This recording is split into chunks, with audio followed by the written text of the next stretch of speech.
Informed, outspoken, wild, fearless. This is the Fantasy Football Dudes podcast. What is up, my dudes? This is Trent with the Fantasy Football Dudes podcast. Today's episode, we are going over our sneaky stacks, and today's episode is brought to you by Underdog Fantasy. Dude's favorite place to play best ball, in-season stuff, all that good stuff. Head over to Underdog. Tell them the dude sent you. Enter promo code DUDES. They will match you up to $100. So today's episode, before we get to some sneaky stacks, I am joined by Jordan, Seth, and myself. Don't judge. Me and Jordan are both wearing Bucky's merch. And all you guys wondering where Phil is, he is at a festival of lights in Las Vegas. And apparently Las Vegas doesn't have Wi-Fi, so he couldn't do the pod there. So hopefully he's enjoying that festival of lights. And by the time you hear this, he will be home and probably punching air that he wasn't on this thing. But Jordan, how are you doing, man? We did not plan this Sadie's, type episode where we're both wearing Bucky's merch. I promise. Yeah, no, I just figured I'd wear my new shirt that I got last week, and didn't realize you can be wearing your Bucky shirt as well. Also, I just think my Bucky shirt's a little cooler than yours, so I don't feel bad. Like mine's just in your face, like straight up. Yeah, Bucky's. I mean, there's no incognito. The back of mine's a lot cooler than the front, but yeah, business in the front, party in the back is what they say. I kind of like the Texas flag one though, Trent. Like the Texas is kind of cool. No, that's the back's a lot cooler. I don't know if I could. Trent, I think you're just jealous you didn't have the Texas one. Oh no, that's okay. Whoa, what are you wearing? Okay, yeah, that looks good, Jordan. Yeah. That actually is nice. Cool. Yeah, head over to YouTube at tffdudes. Check out our Bucky's merch we're sporting here. Seth, what are you wearing? Is that a Roxy shirt? What is that, Seth? Roxy. It's an Under Armour shirt.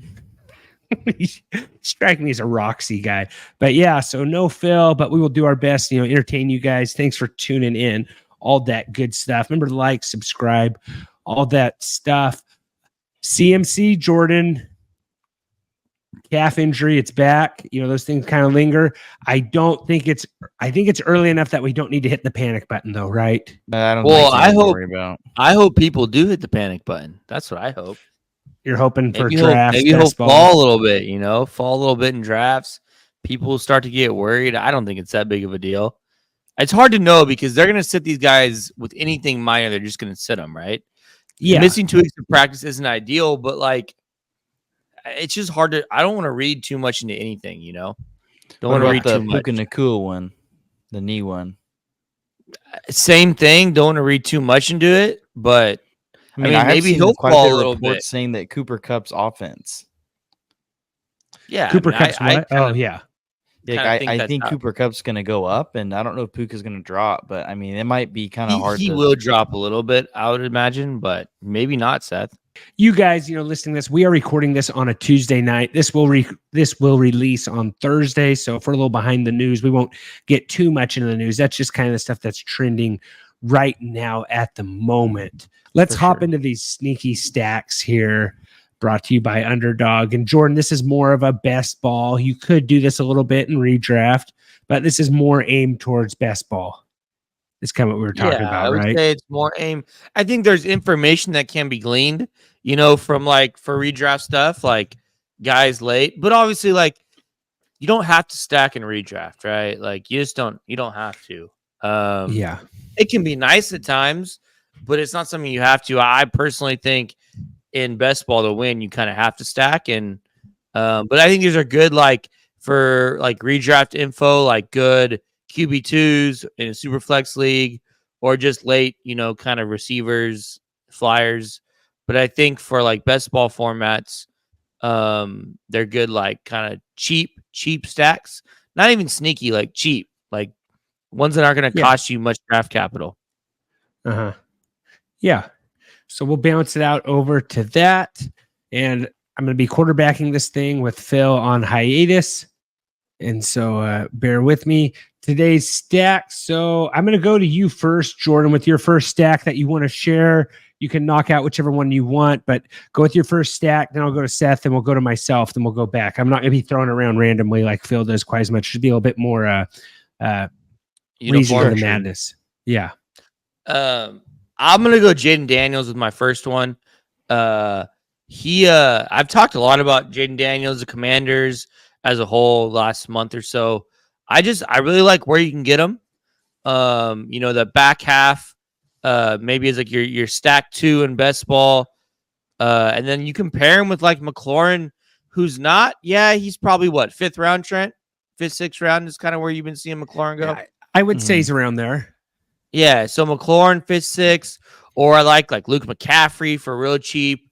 Jahan Dotson. I think I lean McCaffrey more. And then I kind of like their tight end, Ben Sinnott, I think from Kansas State. They use a draft pick on him. So you got the 2 rookies, McCaffrey, Sinnott. You got the veteran receivers in McLaurin, Dotson. You could double stack Jaden Daniels fairly easy with 2 of those guys. So kind of have like that mid-round receiver and Terry McLaurin as the wide receiver 1, and then a cheap second guy with McCaffrey, Dotson, or Sinnott. And honestly, in redraft, like I talked about, I don't mind Jaden Daniels as your QB1. So, maybe it just naturally works out where you have McLaurin and Daniels in redraft. But for best ball formats, I really like this commander stack with Daniels, McLaurin, and then 1 of the cheap guys, or Daniels and 2 of the cheap guys, depending on how it falls. I don't think you have to invest much draft capital. What? Daniels going like 9th, 10th, Trent? Daniels, so McLaurin is going 31.3, and Daniels, he's going 9th or 10th. 31.3 in the 3rd round.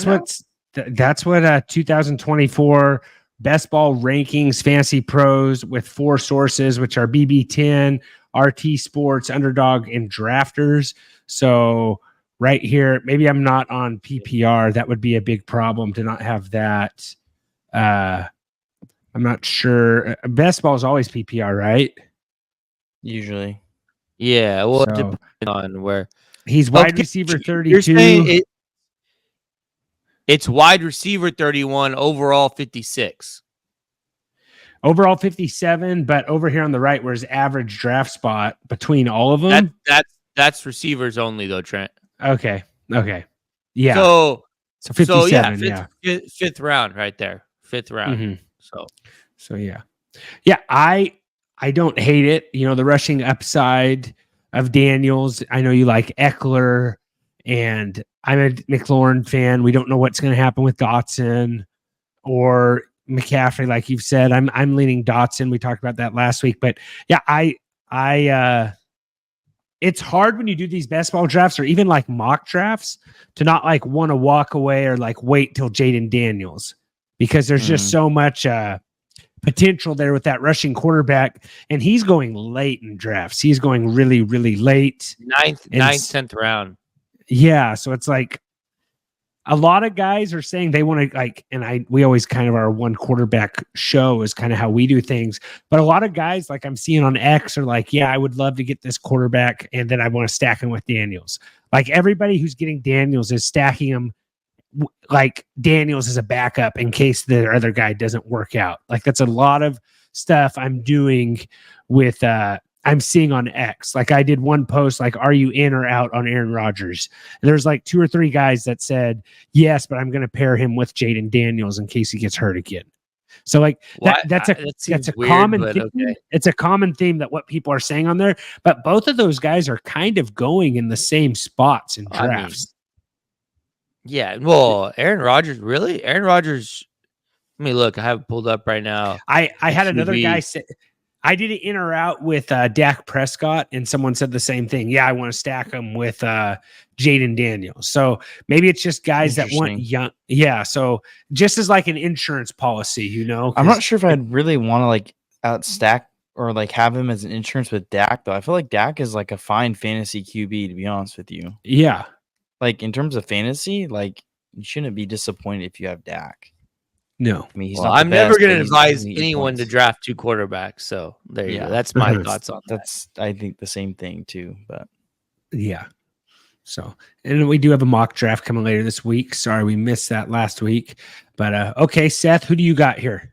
So I kind of like mine. I wouldn't say he's definitely like on the cheaper side, but it's like more middle of the road. But at least with like the first guy in this Falcons Kirk Cousins stack, like Drake London, you're gonna have to try to get him to make this stack work, because I think at any round you can go get Kirk Cousins when you want him. It might be a round earlier than where he's going to make sure you get him, but you can get him where you want him. And then also you can get Kyle Pitts when you want him too. The only way like this stack might not be as like good as it like could be is that Bijan gets more receptions than I think he's going to get. And I think the offense is going to run through Bijan, but also like they got Kirk Cousins for a reason too. Like they're going to throw the ball like to Drake London and to Kyle Pitts. Like those are going to be the two guys in that offense. They're going to want to use Kyle Pitts' skill set. I think this could be like a decent breakout, even with how good tight ends are. I think Kyle Pitts has a potential to be a top 5 finisher. But even too, like Darnell Mooney has had good, like I won't say like really good seasons with the Bears, but we have seen him have good plays and good games with the Bears, flashy. and he's good. That's another cheap guy if you want to get to. But in just terms of volume, it's going to be Bijan in London and then Pitts, and then it kind of goes down from there. But it's kind of like that mid-range value, but also could be a pretty high return if the Falcons offense is high octane and they can run the ball and throw the ball at will. It's going to be great if you have Kirk Cousins and these guys you can stack with. Yeah. The only guy you maybe need to reach with on there is you might, depending where you are in draft order, you might have to reach on London. He's kind of going. That's what I was saying. Yeah. Yeah. Early second round. And then London's going 16 overall. Pitts is going 61 overall. So you might have to reach a little bit on Pitts and London. But other than that, you can almost wait till Kirk Cousins till, he's Kirk going Cousins whenever you want. Yeah. Yeah. Like I was saying, you might have to draft like Kyle Pitts a round earlier than what you'd want to get him. But like it's best ball is all about taking risks. And if you end up with London, you're going to be taking risks to get the other stacks that you can get with these other guys. Like it's kind of how best ball works. I agree with Jordan's philosophy. Like if you want to win your group, you need to have these stacks to have the highest possible points. Either your team's going to be really bad or it's going to be good. So you kind of have to take the risk. Hmm. Did you guys see today? I think it came out today. I saw in the last couple of days that Ray McLeod is the wide receiver 3 over Rondale Moore right now. Mm-hmm. So like about that, I think people expected Rondale Moore to be that starting in the slot, but it has Ray McLeod right now. I just, like I said, like I think the Falcons, it's hard. It's probably going to be hard to get both London and Pitts unless you're really trying to like target that, and reach on that. So I think it's important to figure out with these Falcon stacks is who is that cheap guy? Who's that cheap second double stack that you can get? Is it Mooney, like you said, or is it even a Ray McLeod or a Rondale Moore? Because I think Mooney and McLeod and Moore you can kind of get whenever you want. Like maybe last round, maybe not Mooney. Yeah, maybe last pick of the draft. So I think that's kind of like that. That's because, like I said, it's going to be hard to get London and Pitts together. Mm-hmm. So I'm gonna head over to mine here. So for my first stack here, I have Brock Purdy, and Purdy, he's going late in drafts. Everything I've seen, I don't have the exact number. If you want to look that up for me, Jordan, but you can pair him up with Debo pretty easily. Debo's going 21 overall, so maybe you have to reach on him in the second round. But for the most part, you can get Debo in that second round, and I think that's the only guy you really have to reach on. And then George Kittle, who's also for tight ends, he's dropped pretty far for George Kittle. Right now, he's going 67 overall, which is pretty low for George Kittle. So I think you get Kittle for a steal. I think you get Debo pretty easy. And then Brock Purdy, like fantasy-wise, has been pretty good. He had a 63 success rate under pressure last season, and he was successful on 86% of his throws between 1 and 10 yards. That kind of feeds really well into Debo. And he went 12 for 15 on out routes. And, you always have CMC as a nice little check down to throw it to. And then I think it's a really easy stack. And Purdy was a good fantasy quarterback last year. And he's still, do you know what he's going at right now, Jordan, in these drafts? 95 overall. So like I think that's a really easy stack. And for whatever reason, people don't want to draft Brock Purdy, but what he finished as last season, like he was a top 12 QB in fantasy football even as well. And I don't know if I even hate that in redraft either, Jordan, like Debo, and especially with Ayuk gone, the stack looks even nicer. That's what I was going to ask you. you. Yeah. Yeah, like the Ayuk stuff muddies the waters a little bit. Like today, it said the Browns. Okay, but here's the thing, Trent. I saw the Browns. If he goes to the Browns, it might be a swap with Amari Cooper, and so that just muddies things even more too. So there's a lot of like confusion there because I think the Niners want a receiver back, but if they don't get a receiver back, Ricky Pearsall feels like that cheap guy. But he's been hurt. He's been hurt all camp. There's just a lot of moving parts with that Niners staff. Juwan. Man, you think it's Juwan Johnson? I don't know. I just know that's what Phil would say if he was here. But no, I think Purdy Kittle is a really easy stack, and that one makes sense. That one makes a lot of sense. Those targets aren't going to be going away. He's a yak machine. They find ways to give him the ball. And even Debo, like I know Debo's a little like maybe does a little bit of everything, but I think where Purdy's going, even in redraft, I don't mind that stack unless you just think the 49ers are falling apart without Ayuk. But at the recording of this pod with Purcell being banged up and then McCaffrey's a little banged up.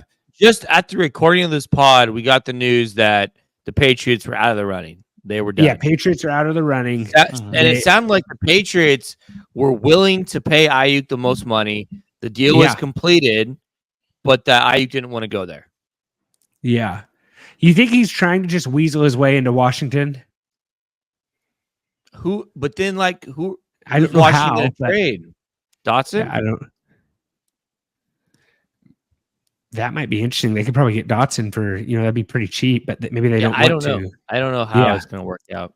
So, I got Brock Purdy. Like, I know that, Phil's probably smiling, hearing Brock Purdy in this pod from someone else other than him. But, so far we have Jaden Daniels, Kirk Cousins, and Brock Purdy. Jordan, who's the next guy you got here? Yeah, so I have Trevor Lawrence. Shocker. I know it's a very on-brand thing for me, but here's the problem.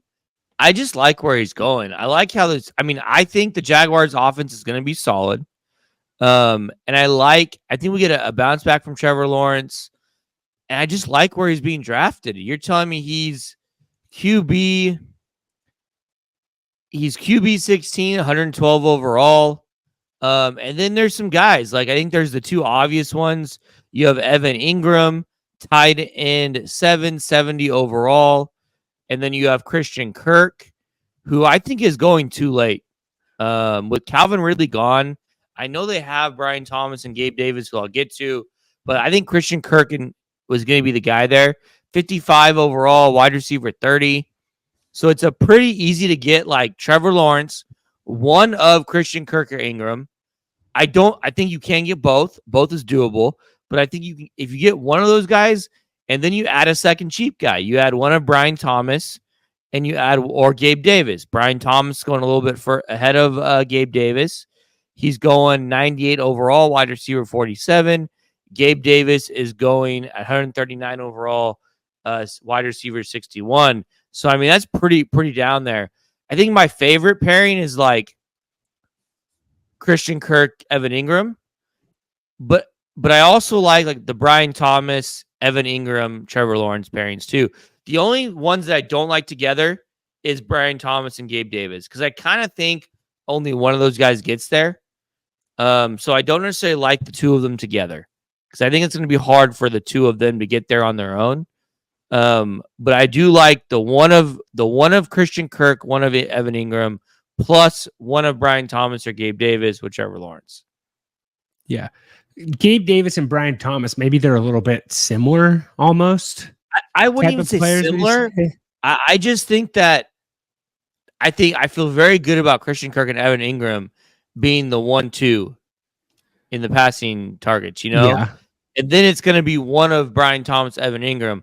I don't think the Jaguars can support 5 fantasy relevant skill position players when you include Travis Etienne. I mean, that's tough to do on any offense. I mean, Patrick Mahomes doesn't even do that. So like, I just have I think two of the three wide receivers get there, and I'm pretty confident Christian Kirk's one of them. And then I think it's kind of a coin flippy between Brian Thomas and Gabe Davis. They're invested in both of them pretty heavily with draft picks and then the amount of money they paid Gabe Davis. Yeah. Okay. And we got, I don't know if you guys saw this, but the Arizona Cardinals have now released a cotton candy burrito in their concession stands. Remember, give us a like, give us a sub. Don't be rude. Share the dudes. Not sure if you guys saw that, but I'm actually sharing it on the YouTube video right now at tffdudes. Come check it out. So this thing, it looks gross. Is that the right thing you would say, Seth? Like your mic is off, Seth. I don't know if you know that, but the thing looks gross. I don't know who, was terrible. like, yeah. Like you guys dock me for, ketchups and burritos. Is that real? That's real. That is the real thing right there that they came out with ketchup today. On that burrito, Trent?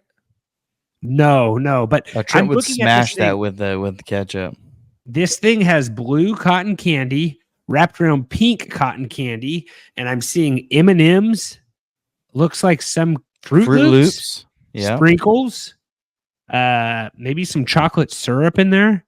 But that is one of the most strangest things I've ever seen. I think I actually could go for a cotton candy burrito if it's just cotton candy, like the blues around the pink. You might be able to sell me on that. That's just cotton candy rolled up. So yeah. I might need to make one myself. Next time I get some at the fair or something, bring it home, flatten it out with a rolling pin, see what I can put in there. I don't know, like whatever. But that thing was very gross, very strange looking, just way too much stuff. I don't know. I think all those things are good, but together I don't think it's good. Jordan, you've bought some interesting stuff at sporting events. Like you got some stuff at the Diamondbacks game a couple years ago. I don't know if that was like interesting like that. That is the weirdest thing. The only reason I would buy that cotton candy burrito would just be for X cred, just to get some stuff on X, like get some attention. If I'm looking for some social media attention, but it would have to be like right now. I'm not doing that in like 2 years because the iron's hot right now. When stuff's trending, you gotta jump on board or just wait. But I don't know. I don't see you buying that, Jordan, but maybe you surprised me. But Phil told me he thought it looked good, wanted me to talk about it on the pod. I don't know. Like, it's kind of like, I couldn't imagine myself actually eating that and buying that, but I don't think it looks as bad as you guys think it does. Does that make sense? Like, you would try it. I would probably take a bite of somebody's. I don't know if I would actually try pay it. for I wouldn't buy it, but I could also see. I could also see why a lot of like kids are going to want to eat that at games.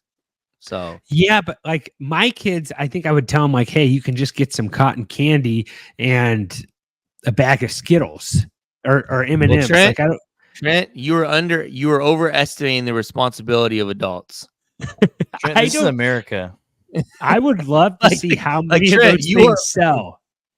Oh, they're going to sell like tons. They're going to sell tons of them. Yeah, probably every kid in that stadium is going to have one, Trent. Every kid in that stadium is going to have one.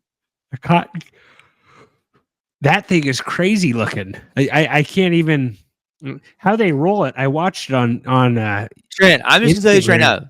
Picture this: you enter the stadium for the Cardinals game. You have your girls. They see that and they're like, just begging you for one, constantly begging you all game. It's for 2 straight quarters. All their dad. Please get the cotton candy. You're telling me you're not giving in? You're at the game. Just want to watch the game. Trying to enjoy yourself. And you have your 2 girls in your ear for 2 quarters. Please get the burrito. Please get the burrito. You're giving in and getting one. No, 100% you are.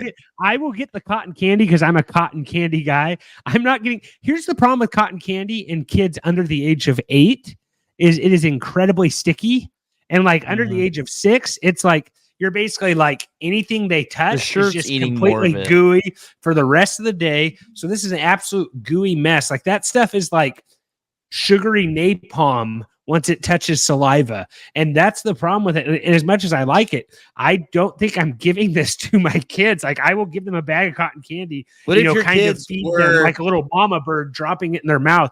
But I'm not doing the burrito cotton candy. What if your kids were 10 and 8 or 11 and 9 and they kept bothering you for 2 straight quarters and you just want to watch the game? You're giving in. I think my I don't I'm know. giving I in. don't see. Yeah, you're giving in, Trent. 100% you're giving in. The only reason I'm giving in, though, is because I probably want to buy it just for, the post, just for the likes. Like, look what I'm eating with ketchup. And you want your know kids to stop bothering you, and you just want to watch the game and have a good time. Yeah. Seth, though, is like, I don't know. Seth's on a different level at like stuff like this. Like, Seth probably has like the defense sign and all kinds of stuff, full body paint. Like, so Seth's probably like, cool. Sure, why not? That is a goal to go to Seahawks game. It's snowing. I just have my chest painted. That'd be sick. Yeah, cool, man.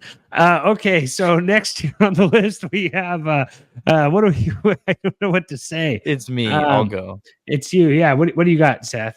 Yeah, Okay, talking about the Cardinals. Here you go. Yeah, we're just talking about the Cardinals, so it's a good transition. Good job, Trent, even though you didn't mean to do it.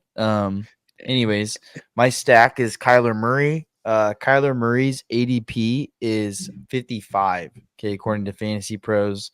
So right around that 5th round, you might have to reach on him to get him. I'm sorry, guys. But the nice thing about, like, I think this kind of goes back to the Commanders stack that Jordan was talking about. Nice about this guy is he's going to throw to 2 guys mainly, and then there's going to be 1 guy behind that, and it's going to be, you're going to have to take a flyer on which guy it's going to be.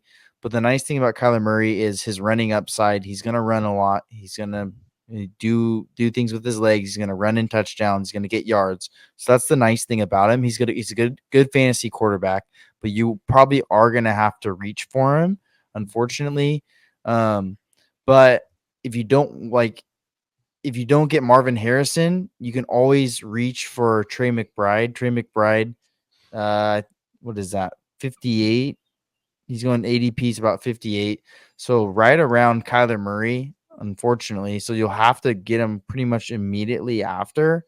But the nice thing about that is all the volume is going to be going to Trey McBride and Marvin Harrison. And then it's between 1 of 2 of Michael Wilson and Greg Dortch. I know Michael Wilson is projected the wide receiver 2, but I have seen some crazy plays by Greg Dortch, and it's part of the reason I think he could be that wide receiver 2. It's going to be hard to see which one it is, but it's very easy to get both of them if you're trying to stack them with Kyler Murray. If you have Kyler Murray and Trey McBride or Murray Harrison, you can easily get Dortch and Wilson at the end of your draft if you need to get both of them, and whichever one works out, will be better. So for the most part, like, Harrison's going 14th overall. If you're on the back end, that's not a terrible stack to go Harrison and Kyler. Kyler has that rushing upside. That's nice.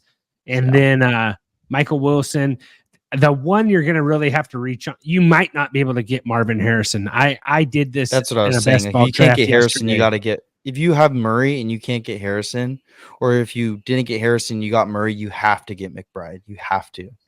I actually tried doing this yesterday in a best ball draft, and I got Harrison and I got Murray. I was not able to get McBride. And, just a little, this diva of the week was Trey McBride went the pick before me, and the guy auto drafted, ran out of time. Oh, so who knows if he actually would have done that? But it almost worked out perfectly that I would have got Trey McBride. But since the guy let all 30 seconds run out, I don't know. So that was kind of frustrating when something like that happens. So I almost had like the perfect stack right there with McBride.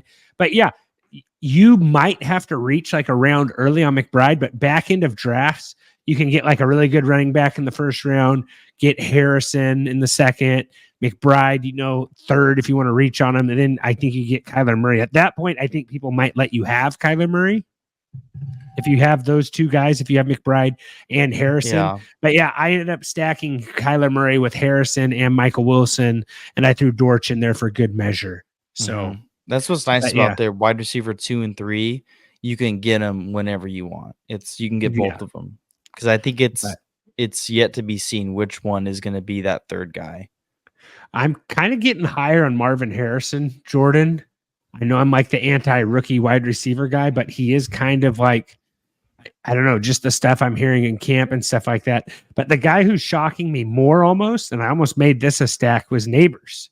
But it's just like stacking someone with Daniel Jones is just so scary. But Neighbors is out there, throwing fists. He's doing drive-by hits, punching guys in the side of the helmet, then starting fights.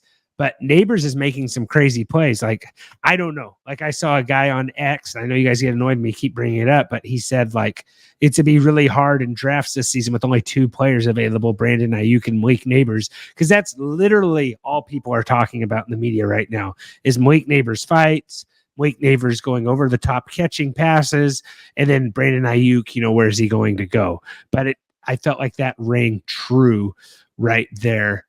So, another thing before anything you want to add to that, Jordan, with the Cardinals? I'll just say, I think the Dortch, a lot of stuff came out today about Dortch looking really good. I think it's clearly I think there's Marvin Harrison, Trey McBride, gap down to maybe like Wilson, Dortch, and then another gap to Zay Jones.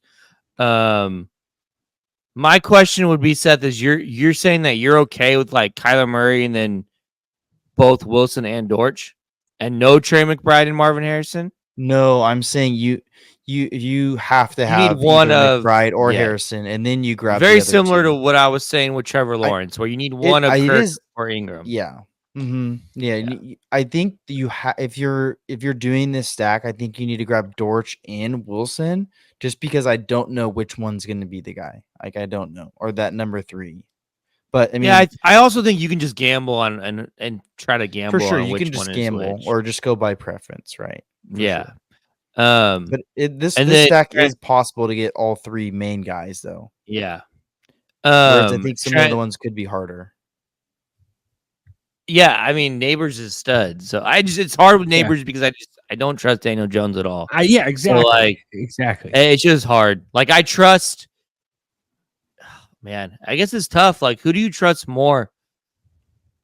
I mean, yeah, you have Kyler, Daniel Jones, and Caleb Williams with all the 3 stud rookie wide receivers. So it is hard to know. Like, maybe when you think about it like that, who do you trust more? I guess it's Kyler, but it's not close. Like, yeah, stuff I'm hearing out of Cardinals camp, and I'm really high on the Cardinals this year. Is Kyler looks really good. His knee has he's not holding back.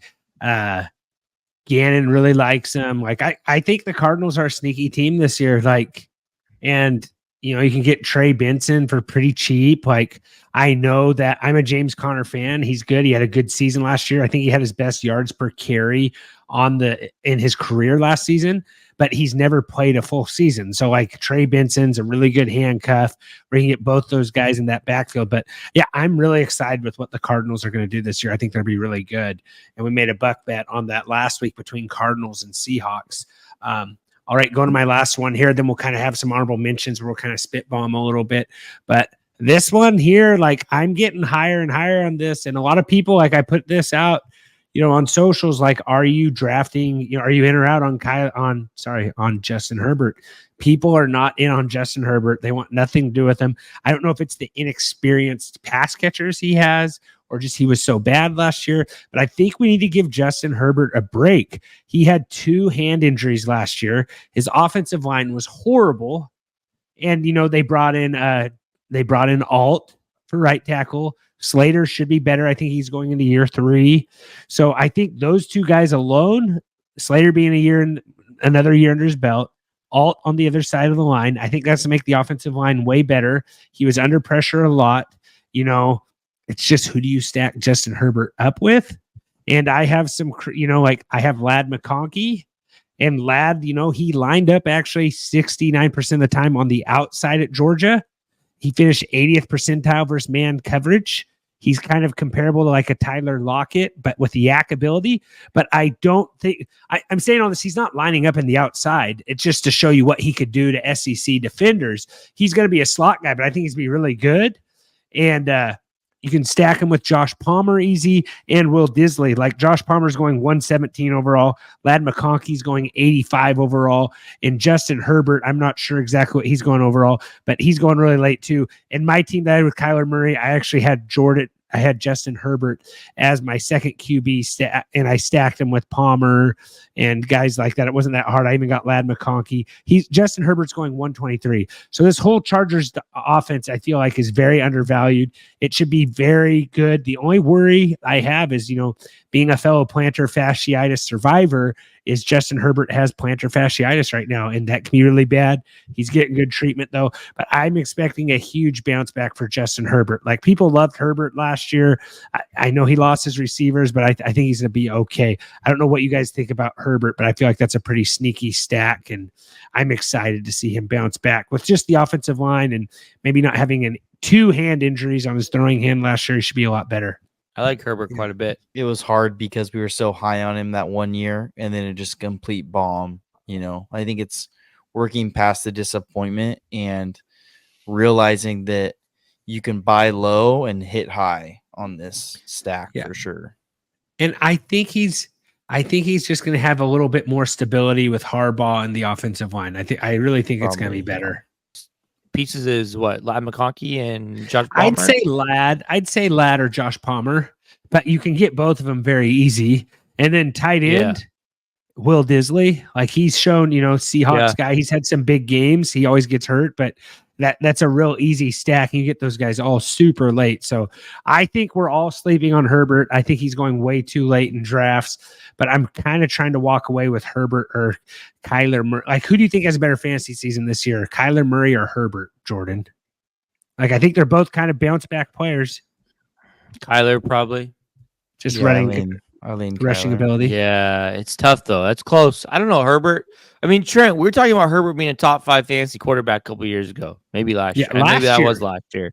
Yeah. Last year. So, he has a lot of weapons are gone, but it just makes it all cheaper. So, yeah. I think play action will be there more. I think, it might be some growing pains those first couple of weeks, and kind of a bummer to have the planter right now with a new OC and stuff like that. But any other stacks, like honorable mentions, you guys kind of want to talk about here? Like, I feel like Tua is really easy to stack with Waddle.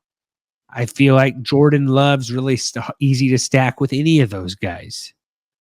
Jordan Love is probably mine. I just don't know if it's kind of a mid-round one, just because Love's going a little bit higher than some of these other quarterbacks. He's climbing now. But then you can get like Jaden Reed, Christian Watson, Dubs, Wicks, and then you have Musgrave at tight end. The problem with the Jordan Love one, Trent, is it's just not clear. You have 0 stacking partners that are clear at all. Like, at least like a Trevor Lawrence, the two that are going to be there that are clear stacking pieces. Jaden Daniels, who the clear stacking pieces. Like, everyone else who said, I think Herbert's maybe closer to not knowing, but I feel pretty confident that Palmer is going to be a pretty good stacking piece with them. The problem with Jordan Love is I think it's Jaden Reed. But he's not like where it's like Josh Palmer is. It's a little bit higher, Like, I think his ADP is like closer to like a Terry McLaurin, right? Where I feel so much better about where that is. Let me see. Jaden Reed is 66 overall. Right there with like a Hollywood Brown, Rashee Rice.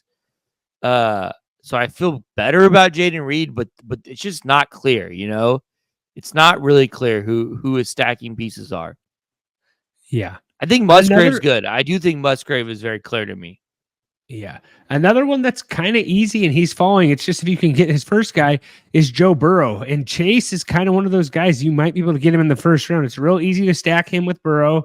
And then even if you want to do T. Higgins, because Chase is like a top 5 pick. So you can get Chase almost, inside those top 5 picks, top 6. Chase has kind of been one that's kind of gone a little bit over the place. He's definitely a first round guy. But I have Joe Burrow going 75 overall. So you can put Burrow and Gesicki at tight end. Yeah, Gesicki. I was wondering who their tight end is now. Gesicki. Interesting. So Trent, I don't like if you do that, Burrow. I don't like pairing Chase and Higgins together. you wouldn't do both of them. You just do Gesicki and No, Chase, because or I don't think the two of them, they don't get, if you look at the historically of the last few years, they It's one or the very other. rarely both get there together. The guy that I've been hearing some stuff about is this Andre, I'm trying to look at Andre Iovesis. He had some decent Iosivas, Andre Ios, I don't know how to say his last name. He was good for them last year a little bit. So if you look at last year, he had like a 4-catch 36, 5-catch 36. He had a couple two touchdowns in the last game of the year last year. So maybe that's like your cheap Bengals piece if you don't get Gesicki. yeah, really sneaky, really cheap. Geno Smith, DK Metcalf, Geno Smith, Jackson Smith, and Jigba. Like that's really cheap. That's like, maybe Geno has a bounce back here. They said today in camp that it's not close between Hal and Geno. Like Geno is way ahead of Hal. So Interesting. like, Yeah, I could have told you that, but I mean, Yeah. it's still Geno Smith. But I mean, But yeah, you're right. You're right. You can get DK, and then you can easily get JSN and Geno. Like you can get all three top main guys, and you could probably get Lockett. You can get that whole receiving core and offense if you wanted to. yeah, and DK's going 32 overall. So yeah, I don't know if there's any other one. Like I don't want to just say every quarterback we didn't mention, but yeah. Like, okay, last one, Jared Goff. Amon-Ra St. Expensive, Brown. Yeah. though. Yeah. I think It's if you do expensive. Jared Goff, You're going yes, Laporta? but I think you can't get, you're not getting him with St. Brown and Laporta together. I don't know if it's even worth that. If you can get, like, if you say you snag St. Brown early, the first round, Yeah. then you wait on quarterback, you can probably get Goff. Then I think the other guy there is Jameson Williams. I think you have to get Jameson Williams to complete that double. Jameson Williams, it's kind of like there's a lot of positive things coming out of him about him at camp. Kind of like a sleeper of like, he was a first round draft pick not too long ago. He showed some glimpses of being really good. Yeah. I've kind of been. Let me give you a crazy one, Trent. You want to hear a crazy one? Yeah, let's go. Let me see here. What about like this is wild. What about a Bryce Young? I wanted to say Bryce Young, but I didn't. Like I got a little flack for going pumping up Bryce Young a couple months ago because his coach, just everybody that guy coaches is a good QB. So you had Baker Mayfield, Geno Smith. I just don't know who you pairing him with. Is it Leggett? Well, you have Deontay. You have Deontay Johnson. It's probably Deontay and Bryce. What was that? Deontay and Bryce, and then whoever the running back is. Like, it's not Jonathan Brooks isn't going to be ready for a while. So is Chuba still there? You don't really have to worry about the running back. I mean, but I just that offense dumps the running backs. Yeah, but it's hard to stack quarterback and running back. True. I mean, you can do it, but like you have Thielen, you have Leggett, Deontay, Adam Thielen, and then you have. So I mean, you can kind of pair him with one. I wouldn't pair him with two, but you could pair him with one receiver. Kind of. Yeah. I think it's like that's wild. That's risky business. If you really wait on quarterback in best ball, I think it's viable. I'm just saying, I think it's viable to have Bryce Young as your second quarterback stack. Or like if you just completely punt, like you're going really down on quarterback and you get like three, like Herbert, Geno, Bryce Young, like maybe you want the third. I don't know. Like I just think there's like he's going really late. He's a guy who we know has some type of talent, right? Like he was good in college at Alabama. And I mean, there's some decent guys there in Deontay, Leggett, and Adam Thielen. So I don't know. I'm going to give you a wild one, Trent. No, I've been looking at that one, but I just didn't want to say it. And are we just done with Mingo there? Like, is he done? I dropped him in a dynasty league the other day. Yeah, I mean, I guess it's just like I'm a big Mingo guy. Drop him, probably. Yeah. So man, I think tough, I think that's enough sneaky stacks, right? Is there any other ones? I've kind of gone through a lot of them. We've done pretty good with No, that. I think we're pretty good. It's been a fun one. Any divas of the week that you guys have? Is there anything that's just Oh, irked you? Traveling divas, Jordan. Well, Yeah. me and Trent and I are both repping our Bucky's t-shirts, Yeah. But I do have a problem with Bucky's. Oh, It's a please. how cool un-American store. of you. I might edit Cool this store. out. Be still my heart. Trent, I think you agreed with me on this. I think I mentioned it earlier. How do you sell that much hot food in your store and not have tables to eat it at? It's a valuable point. I let me just back up Bucky's a little bit here. That's You want to just know where more I ate space it you at? can't sell I stuff. ate it on the ice machine outside. I had my food in the ice machine, leaning against the ice machine. Put tables outside, Trent. It's true. Put tables outside. Some picnic tables, like just to eat You're at. not wrong, but the amount of people that are there, people would never leave. Like people would not leave. Like that place is crazy every time you're there. But yeah, they should have some tables. I agree. I mean, if you're gonna sell that much hot food, like when you buy hot food like that, and I'm not talking the chimichangas you buy at the gas station here. Like it's a gas brisket station sandwiches, but they got brisket sandwiches. They got like burritos. Did you got get brisket? salads. I got the brisket sandwich, the chicken fingers, the Did you get Bucky apple nuggets? pie. No, I got the chicken fingers instead. Okay, the Bucky nuggets aren't bad. But like my thing is this: like, it's like it's like serving a full-on meal and then just not having anywhere to eat it. It's true.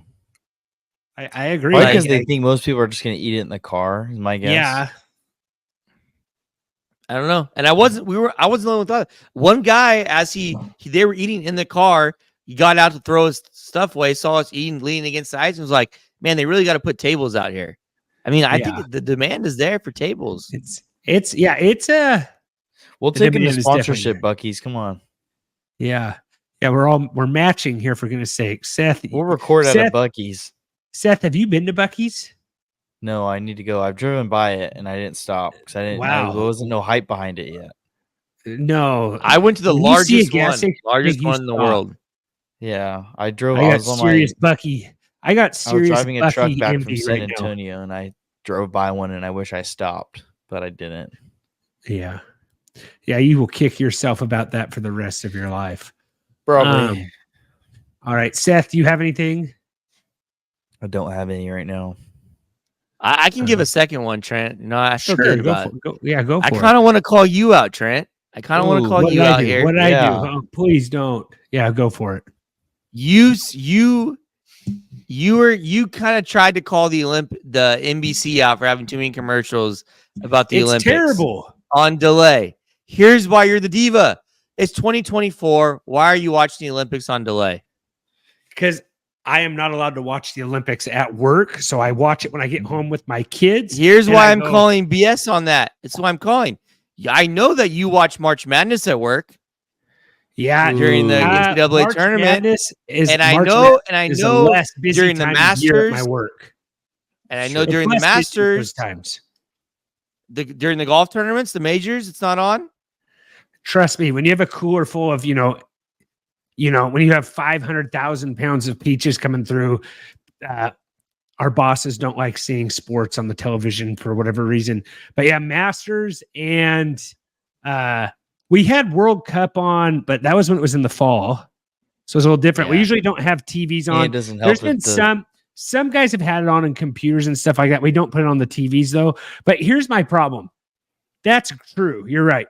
But if I want to watch gymnastics with my daughter, who might find that kind of cool, who's 3 years old, she might try to tightrope on our couch, she likes to see stuff on TV and try to do it. I'm not going to watch it with her in the middle of the day. The reason I'm watching it at night is because I want to watch that. And it's like in the middle of Simone, how do you say her last name? Biles? In the middle of her routine, when she's in the air, before she sticks the landing, they go to a commercial and the commercials are nonstop. So I guess I got to get well, here's my second counterpoint. Okay. You want to watch it with your daughter at night. You want to watch the gymnastics with your daughter. Record it. Go on Peacock, click the stream, and replay the stream from the gymnastics. And you can fast forward, rewind as much as you want without having to do commercials. Sorry, I just, I'm getting educated here today. So that's not even the worst thing I thought you were going to say about me. So yeah, I can take that. That's fine. I just think watching delayed Olympics at night in 2024 is like extremely just doesn't make any sense to me. Oh no, I agree. The It's good why thing I is, hardly Trent, watch any Olympics at all. here's the good thing. Yeah. 4 years from now, it'll just It'll be be live. 5 o'clock, 6 o'clock. It'll be live. It'll be live for you to watch. So It'll be perfect. It'll be perfect. maybe it won't even be 5. It'll be like 7 o'clock here because it's going to be LA time. So maybe we'll even be at the Olympics. We don't have to watch it on TV. Trent. Seth said something like the other day. He said he doesn't want to go to the Olympics because he doesn't want to watch something live that might not be delayed. And I was like, Seth, I don't think you understand That is not true. how live That is sports so work. stupid. I actually would really want to go watch wrestling. I think that'd be really cool.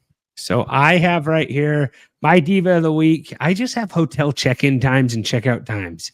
You check in when the day is over, basically, and then they never, and you need to check out on a half day. They never give late checkouts anymore. You know, and it's like you try to check in early and they like look at you crazy, like, hey, your check-in time's at 3 o'clock. So you're basically paying for a day that you hardly get or even there.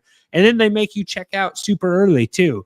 And you could ask for the late checkout and it's like 50-50 whether they give it to you or not. But normally they just like, hey, we got to clean the room. Since COVID, late and early check-in times have been terrible in hotels. But what's your counter to this, Jordan? No, I don't have a counter. I was just going to say like the checkout time doesn't bother me that much just because it's like, yeah, I mean, most people, you probably are leaving.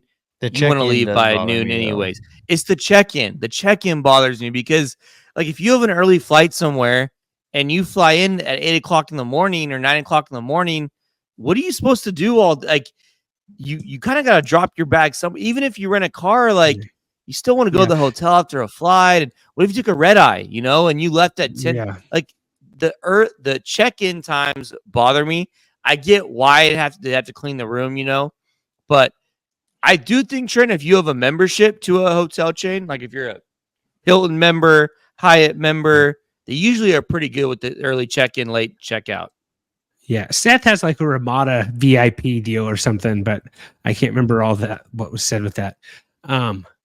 Seth, what do you got here? You got anything? I told you I don't have anything yourself right for driving by Buc-ee's because you're in a hurry for absolutely this was years ago. I wish I knew what Buc-ee's was. I just drove by it and I was like, wow, that is a big gas station. I just kept driving.